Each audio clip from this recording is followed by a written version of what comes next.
तर प्रियान, प्रक्षिता आणि यांना ह्या तिघांना पण आवरून देईपर्यंत भूत मागं लागल्यासारखं काम करावं लागतं आणि त्याच्यानंतर मग माझा बाकीचा राहिलेला स्वयंपाक.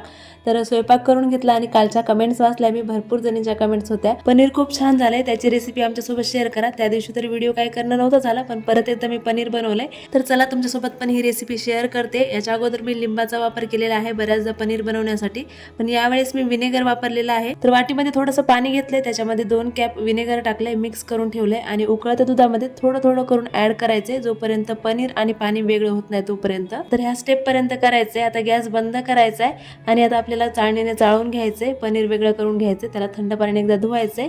कॉटनच्या कपड्यामध्ये आपल्याला हे टाकून घ्यायचंय. एका प्लेटमध्ये व्यवस्थित फोल्ड करून वजनदार वस्तू याच्यावरती ठेवायची. एखादा पिठाचा डब्बा, 5-10 किलो तरी वजन याच्यावरती पाहिजे. जितकं जास्त वजन ठेवताल तुम्ही तितकं परफेक्ट पनीर बनून तयार होईल आणि पुढच्या 1-1.5 तासात तुम्हाला याचा रिझल्ट दिसेल. तर परफेक्ट पनीर जे आहे ते बनून तयार आहे, एकदम सॉफ्ट आणि फ्रेश सुद्धा.